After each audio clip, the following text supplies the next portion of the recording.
नमस्कार साथियों, स्वागत है आपका अपने चैनल रोहित अवियर इंडिया में। जैसा कि हमने पहले वीडियो में आपको बताया था कि गणतंत्र और आपका डेमोक्रेसी और आपका मोनार्की क्या होता है, ठीक है। तो पॉलिटी की क्लास चल रही है, तो उसी क्रम में हम आगे बढ़ते हुए आज शुरुआत करेंगे आपकी इंडियन कॉन्स्टिट्यूशन की, ठीक है। तो उसी क्रम में हम आज आगे देखते हैं कॉन्स्टिट्यूशन क्या होता है। ठीक है, कॉन्स्टिट्यूशन क्या होता है, जैसे सपोज करिए हमने किसी एरिया को एक्वायर कर लिया है, ठीक है।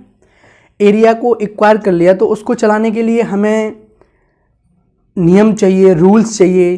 तो हम क्या करते हैं कि जैसे सपोज करिए ऐसे ही एक देश है, तो देश को चलाने के लिए एक ब्रॉड एरिया में हमें क्या चाहिए, उसके लिए शासन कैसे निर्धारित किया जाए, कैसे चलाया जाए। तो उसके लिए क्या करते हैं, हम एक बुक बनाते हैं, बुक में रूल्स जो होते हैं उन्हें हम फ्रेम करते हैं, ठीक है।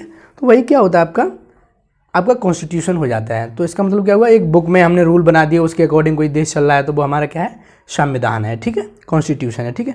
अब हम मेनली बात करते हैं कि कॉन्स्टिट्यूशन कैसे रन करता है और किस तरीके का होता है। तो उसी क्रम में हम आगे बढ़ते हुए बात करेंगे कॉन्स्टिट्यूशन। तो कॉन्स्टिट्यूशन मेनली आपका बोला जाता है कि एक रिटन होता है और एक आपका अनरिटन होता है, ठीक है। तो रिटन जैसा कि हमारा है भारत का, और अनरिटन जैसे हम यूके का, ठीक है। तो रिटन और अनरिटन में क्या अंतर रहता है, तो आपका जो रिटन है जिसे हम लिखित बोलते हैं, इसे अलिखित बोलते हैं, इसे मौखिक भी बोल देते हैं, ठीक है। तो रिटन में क्या होता है आपका, जैसे आपकी पार्लियामेंट फॉर्म होती है, ठीक है। तो पार्लियामेंट जो होती है रिटन कॉन्स्टिट्यूशन में, वो आपकी कॉन्स्टिट्यूशन के अंडर काम करती है। मतलब संसद कैसे चलेगी वो हमारे संविधान में लिखा है, ठीक है। और अनरिटन में क्या रहता है, अनरिटन में ये रहता है कि संविधान को बनाना वो किसका काम रहेगा, पार्लियामेंट का।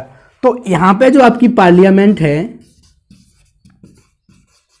संसद है आपकी, यहां पे आपकी जो संसद है वो कॉन्स्टिट्यूशन से कैसी है, अपर है, ठीक है, अपर है। और यहां पे जो आपका कॉन्स्टिट्यूशन है वो ऊपर है, ठीक है।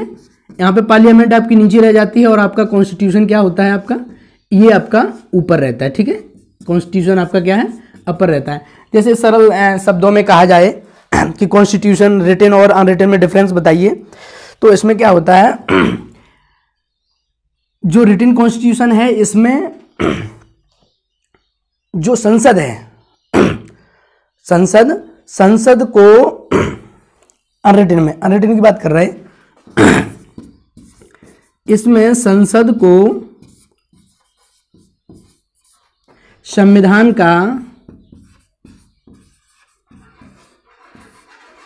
को संविधान की औलाद माना जाता है, ठीक है। क्या माना जाता है, औलाद माना जाता है, मतलब पुत्र, ठीक है।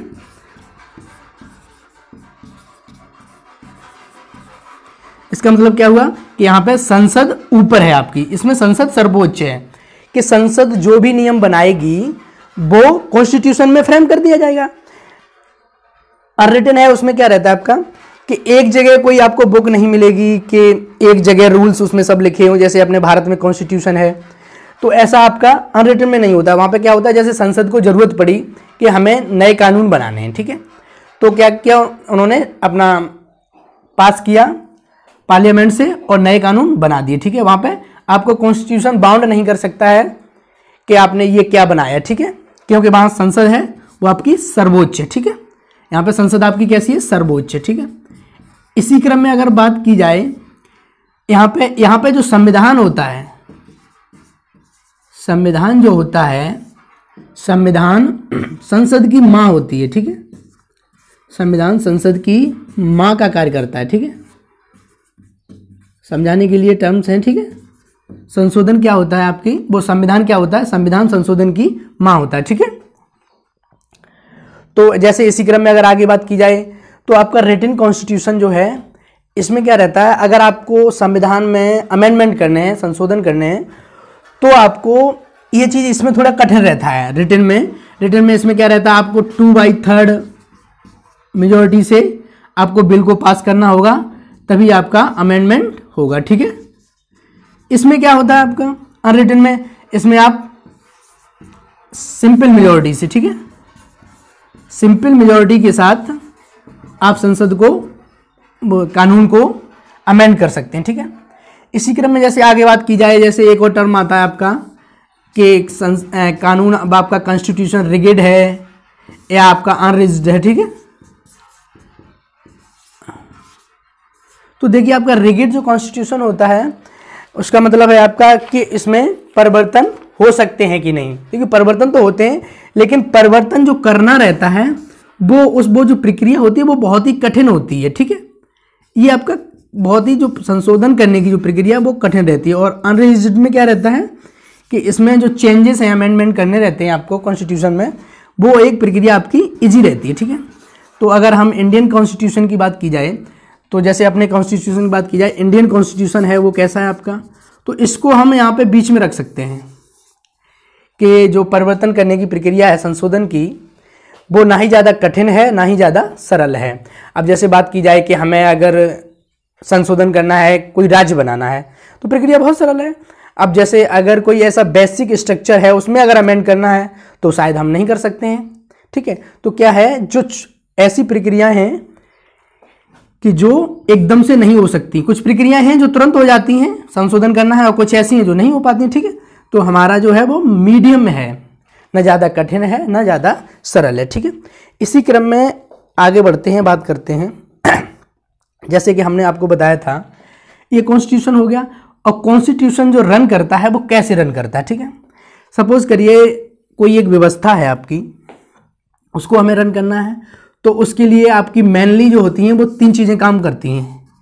एक आपका कानून बनाना, कानून को लागू करना, और अगर कानून सही नहीं है तो उस पर प्रतिबंध लगाना। तो ये सब प्रक्रियाएं कैसे होती हैं, एक आपकी होती है लेजिस्लेटिव, ठीक है, लेजिस्लेटिव, ठीक है, विधायी, ठीक है, विधायिका जिसे हम बोलते हैं, विधायिका होती है एक आपकी एग्जीक्यूटिव बॉडी होती है, और एक आपकी जुडिशरी होती है, जुडिशरी, इसे हम बोलते हैं कार्यपालिका, और ये आपकी होती है न्यायपालिका, ठीक है। देखिए किसी भी व्यवस्था या देश को चलाने के लिए मोस्टली जो फॉर्म काम करती है, एक आपकी लेजिस्लेटिव होती है, एक आपकी एजुकेटिव होती है, और तीसरी आपकी जुडिशरी होती है। जैसे हमने पहले वीडियो में बात की थी मोनार्की और आपकी डेमोक्रेसी।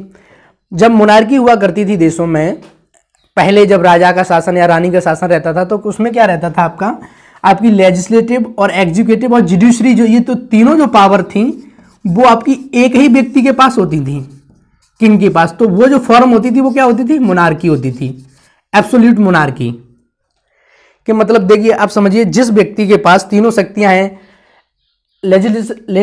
विधायिका का काम क्या होता है, लेजिस्लेटिव का लॉ मेकिंग, ये आपका क्या करता है, कानून बनाता है, और एग्जीक्यूटिव का काम क्या होता है, जो कानून बने हैं उन्हें लागू कराना, कैसे लागू कराएंगे, एग्जीक्यूट करेंगे, ठीक है। अगर देखिए अगर विधायिका ने कानून सही बनाया है और कार्यपालिका ने उसे लागू कर दिया, फिर हमारी जुडिशरी है वो चेक करती है कि अगर कानून सही है तो लागू रहेंगे, अगर कानून ठीक नहीं है तो जुडिशरी क्या करेगी, उन्हें रोक लगा देगी, ठीक है, या उन्हें खत्म कर सकती है कानून को, ठीक है।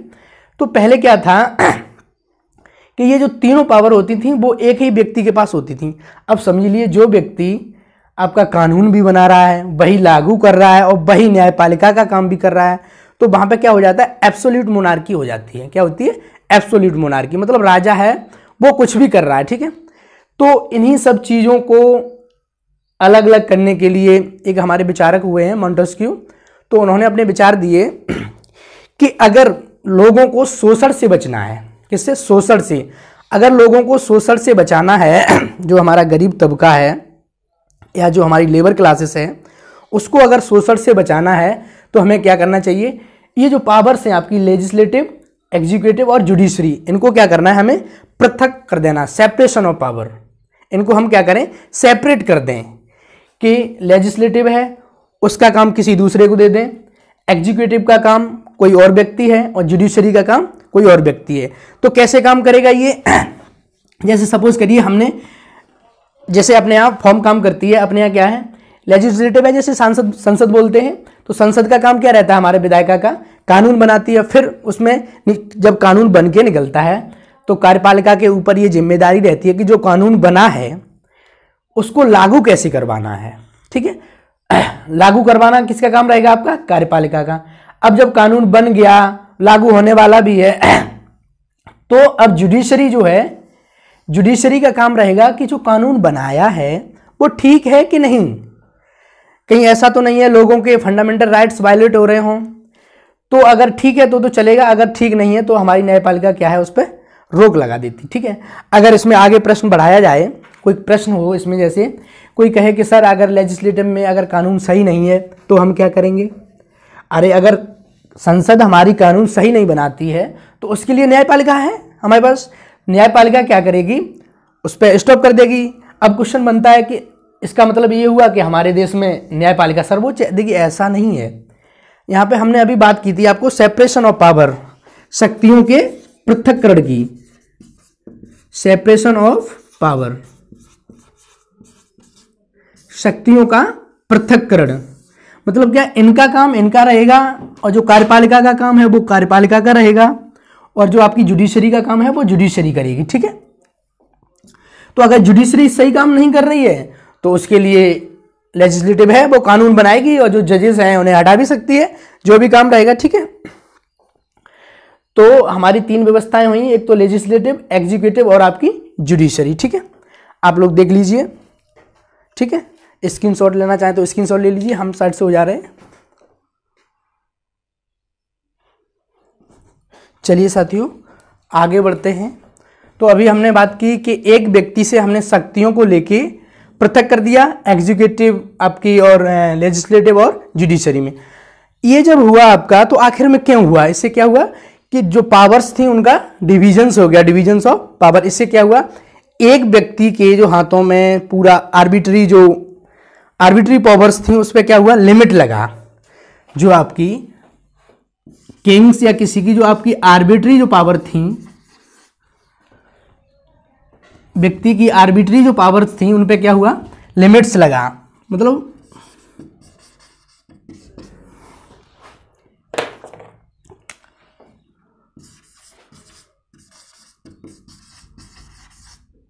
जब आर्बिट्री पावर्स पे लिमिट लगा तो उसके बाद क्या हुआ कि अब शासन कैसे चलेगा, व्यवस्थाएं कैसे रन करेंगी, एडमिनिस्ट्रेटिव पावर कैसे चलेगा।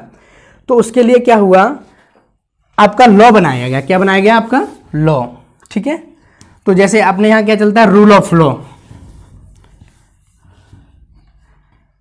जब इन सब पे अगर आपका लिमिट लगा, आर्बिट्री पावर्स पे लिमिट लगाने के लिए हमने क्या किया? कॉन्स्टिट्यूशन फ्रेम किया। तो कॉन्स्टिट्यूशन कैसे वर्क करेगा, प्रशासन कैसे चलेगा, तो उसके लिए हमने व्यवस्था का इजाद किया। क्या? Rule of law. Rule of law क्या होता है? इसका हिंदी का अर्थ जो रहता है आपका विधि का शासन। विधि का शासन, विधि का शासन।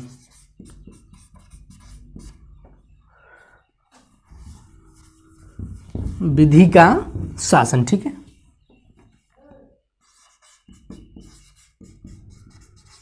विधि का शासन। ठीक है, इसका मतलब आपका रहता है विधि का शासन, रूल ऑफ लॉ, कि no one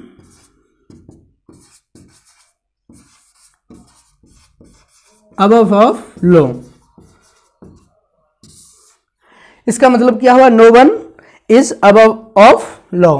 no one is above of law. ठीक है, अबव लॉ या अबव ऑफ लॉ। ठीक है, कि कोई भी व्यक्ति कानून से ऊपर नहीं होगा, जो भी हमारे कानून हैं उनसे ऊपर नहीं होगा। ठीक है, तो ये आपका क्या हो गया? विधि का शासन। मतलब सभी व्यक्तियों के लिए एक जैसे नियम हो। ठीक है, लेकिन क्या ये धरातल पे ऐसा होता है? धरातल पे देखिए ऐसा नहीं होता है। ये हमारे कॉन्स्टिट्यूशन में लिखा जरूर है, लेकिन हर व्यक्ति के लिए रूल ऑफ लॉ नहीं होता। लेकिन हम जो वर्क करते हैं वो क्या है? हमारा रूल ऑफ लॉ। हम विधि के अकॉर्डिंग चलते हैं। ठीक है, किसके अकॉर्डिंग चलते हैं? विधि के अकॉर्डिंग। इसी में अगर आगे बात की जाए तो आपका एक होता है rule by law. Rule by law ये क्या होता है?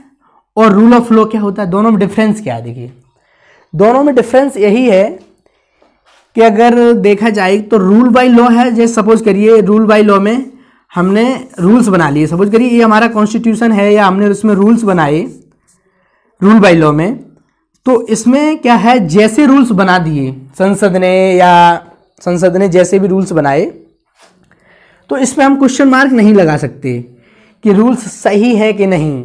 तो इसका मतलब क्या हुआ, यहाँ पे जो आर्बिट्री पावर हैं लेजिस्लेटिव की, उनको हम प्रतिबंधित नहीं कर सकते हैं, जैसा बना दिया वैसा चलेगा, ठीक है। तो यहाँ पे क्या आर्बिट्रीज हैं जो वो ज्यादा हावी रहेंगे लोगों के ऊपर कि हमने कानून बना दिया, जैसा थोप दिया वैसा ही चलेगा। तो इसमें क्या है, हम क्वेश्चन नहीं कर सकते ये सही है क्या नहीं है, उस पर आवाज नहीं उठा सकते हैं। तो जिस पे आवाज नहीं उठा सकते जिस कानून पे, तो वो आपका क्या होता है, रूल बाय लॉ, विधि द्वारा शासन, मतलब जैसा विधि ने बना दिया वैसे ही शासन चलेगा, ठीक है।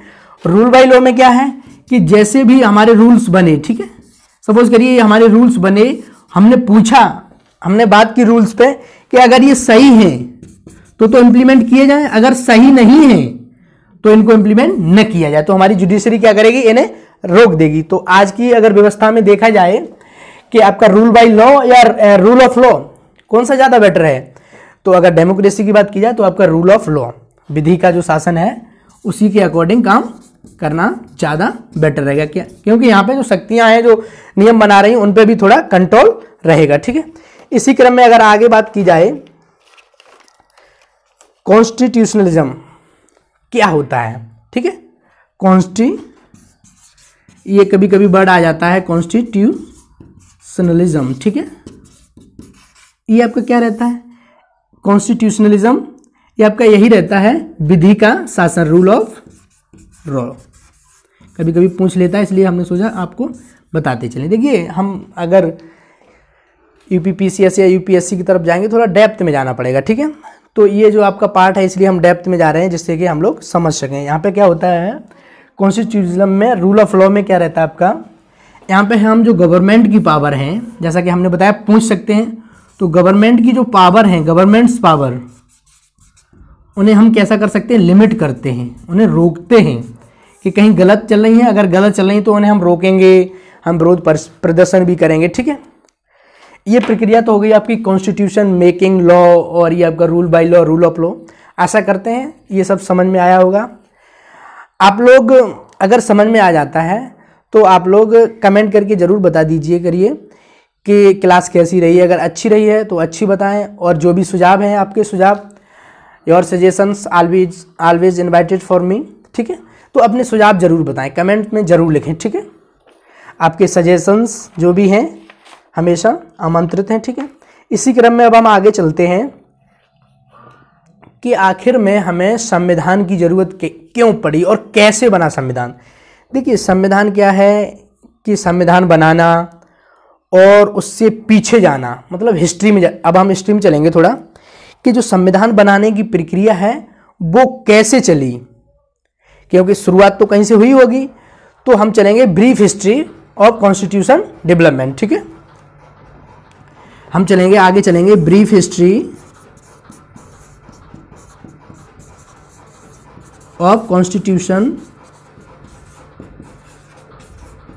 डेवलपमेंट। आखिर हमारा जो कॉन्स्टिट्यूशन जो बना, कैसे बना, उसका भी तो कोई ना कोई इतिहास रहा होगा। इतिहास पहले एकदम कोई चीज तो बन नहीं जाती है, करेक्ट, ठीक है।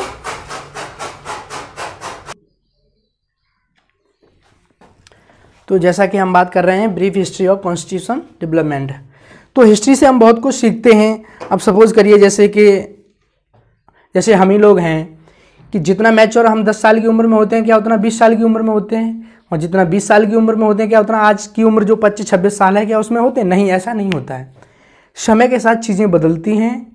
ऐसे क्या होता है, जो नियम पहले बनते हैं उनमें कमियां होती हैं, फिर हम उनमें संशोधन करते हैं, जब अमेंडमेंट करते हैं तो कुछ अच्छा लाने की कोशिश करते हैं, तब जाके हम कहीं एक स्टैंडर्ड चीज़ पे जाके पहुंचते हैं, ठीक है। तो यही एक जर्नी रही है कॉन्स्टिट्यूशन की भी कि पहले क्या बना, ठीक है। ऐसे करके हम जाके कॉन्स्टिट्यूशन पे पहुंचे हैं, ठीक है। तो उसमें हिस्ट्री को भी कवर करेंगे। तो हिस्ट्री को लेके चलते हैं कि हमारा कॉन्स्टिट्यूशन फाइनलाइज कैसे हुआ। तो इसी क्रम में आगे चलते हैं। देखिए हमारे देश पे आके शासन था जो पहले मुगलों का शासन था, मुगलों के शासन के समय ही हमारे भारत में यूरोपीय शक्तियों का आगमन होता है। यूरोपीय शक्तियों में सर्वप्रथम जो आगमन हुआ, पुर्तगीज आए भारत में। पुर्तगीज आए थे, उसमें भी जो वास्को डी गामा थे वो बाया कैप ऑफ गुड होप होके हमारे देश में आए, ठीक है। कालीकट बंदरगाह पे उतरे थे 1498 में, ठीक है। वो उन्होंने एक नया रास्ते का इजाद किया था, वास्को डी गामा ने एक नया रास्ते का इजाद किया था।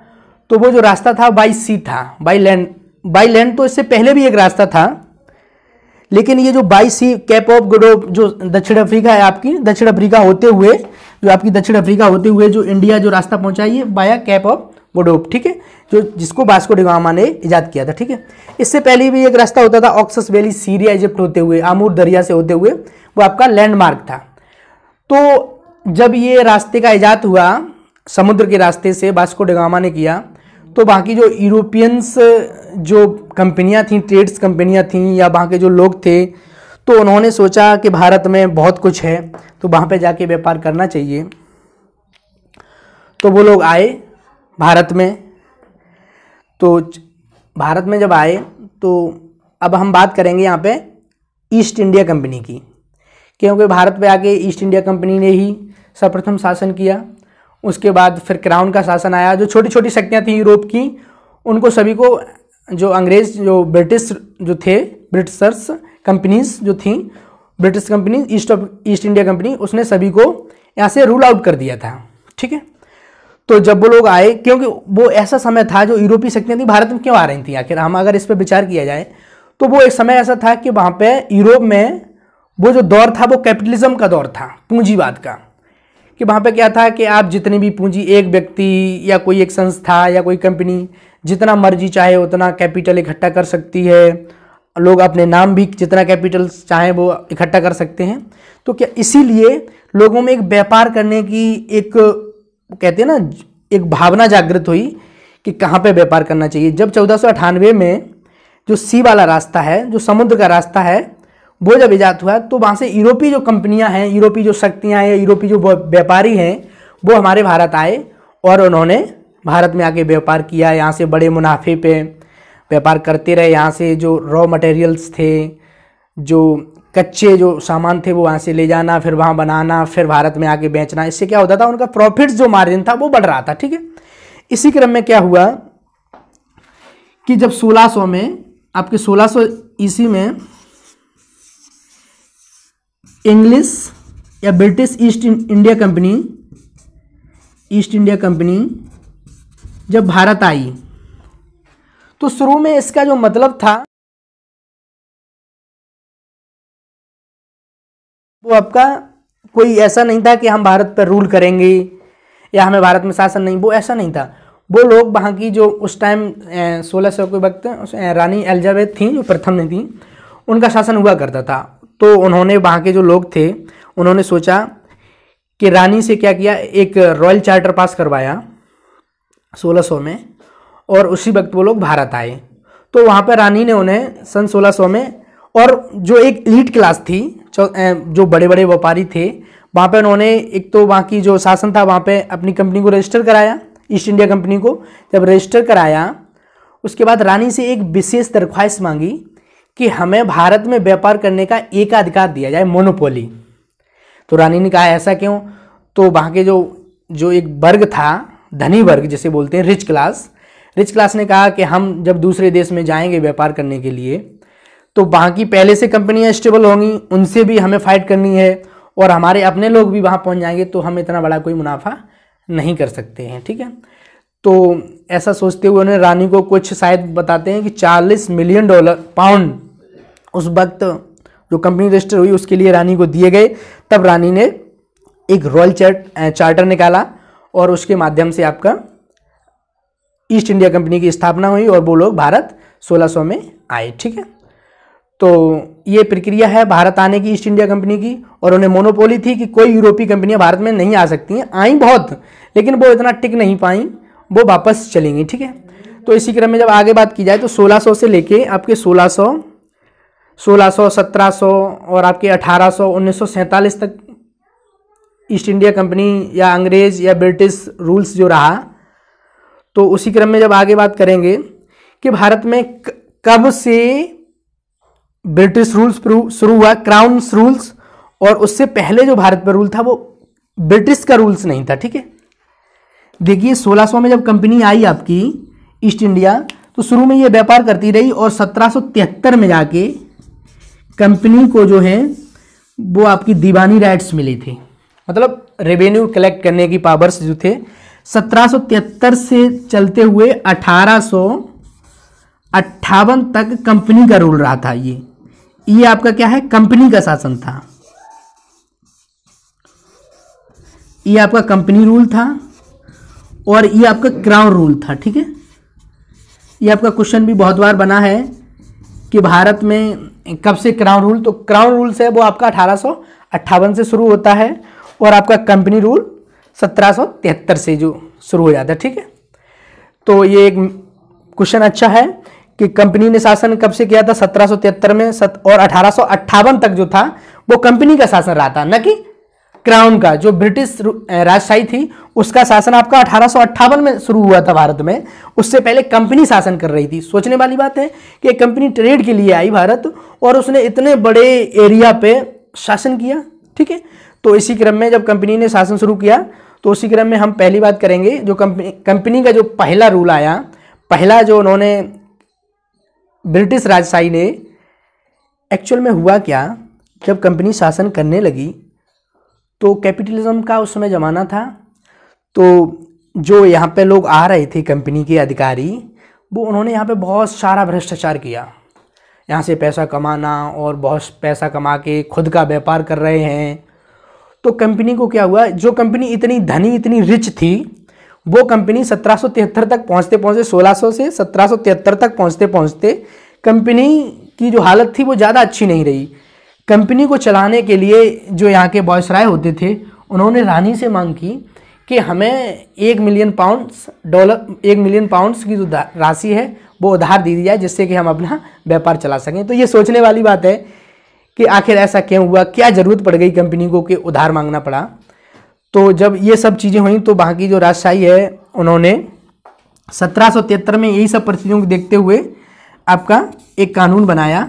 तो उसी कानून पे आगे हम बात करेंगे नेक्स्ट वीडियो में। ठीक है, अगर आपको ये कैसा लगा आप लोग बताएं ज़रूर, एक बार अपनी सजेशन ज़रूर दें। ठीक है, कमेंट करें, वीडियो को लाइक करें, शेयर ज़रूर करते रहें, जिससे कि चीज़ें समझ में आती रहें। ठीक है साथियों, तो इसी के साथ वीडियो को विराम देते हैं।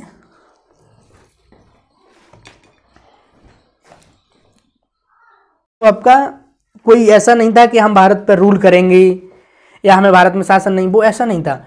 वो लोग वहाँ की जो उस टाइम 1600 के वक्त रानी एलिजाबेथ थी जो प्रथम ने थी, उनका शासन हुआ करता था। तो उन्होंने वहाँ के जो लोग थे उन्होंने सोचा कि रानी से क्या किया, एक रॉयल चार्टर पास करवाया 1600 में, और उसी वक्त वो लोग भारत आए।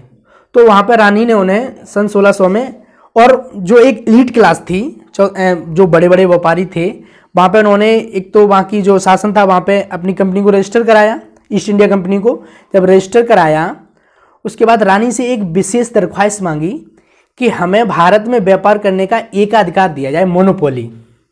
तो रानी ने कहा ऐसा क्यों, तो वहाँ के जो एक वर्ग था, धनी वर्ग जिसे बोलते हैं, रिच क्लास ने कहा कि हम जब दूसरे देश में जाएंगे व्यापार करने के लिए, तो वहाँ की पहले से कंपनियाँ स्टेबल होंगी, उनसे भी हमें फाइट करनी है, और हमारे अपने लोग भी वहाँ पहुँच जाएंगे, तो हम इतना बड़ा कोई मुनाफा नहीं कर सकते हैं। ठीक है, तो ऐसा सोचते हुए उन्होंने रानी को कुछ शायद बताते हैं कि $40 मिलियन पाउंड उस वक्त जो कंपनी रजिस्टर हुई उसके लिए रानी को दिए गए। तब रानी ने एक रॉयल चार्टर निकाला और उसके माध्यम से आपका ईस्ट इंडिया कंपनी की स्थापना हुई और वो लोग भारत 1600 में आए। ठीक है, तो ये प्रक्रिया है भारत आने की ईस्ट इंडिया कंपनी की, और उन्हें मोनोपोली थी कि कोई यूरोपीय कंपनियां भारत में नहीं आ सकती हैं। आई बहुत, लेकिन वो इतना टिक नहीं पाई, वो वापस चली गई। ठीक है, तो इसी क्रम में जब आगे बात की जाए तो 1600 से लेके आपके 1600, 1700 और आपके 1800, 1947 तक ईस्ट इंडिया कंपनी या अंग्रेज या ब्रिटिश रूल्स जो रहा। तो उसी क्रम में जब आगे बात करेंगे कि भारत में कब से ब्रिटिश रूल्स शुरू हुआ, क्राउन रूल्स, और उससे पहले जो भारत पर रूल था वो ब्रिटिश का रूल्स नहीं था। ठीक है, देखिए 1600 में जब कंपनी आई आपकी ईस्ट इंडिया, तो शुरू में ये व्यापार करती रही और 1773 में जाके कंपनी को जो है वो आपकी दीवानी राइट्स मिली थी, मतलब रेवेन्यू कलेक्ट करने की पावर्स जो थे। 1773 से चलते हुए 1858 तक कंपनी का रूल रहा था। ये आपका क्या है, कंपनी का शासन था,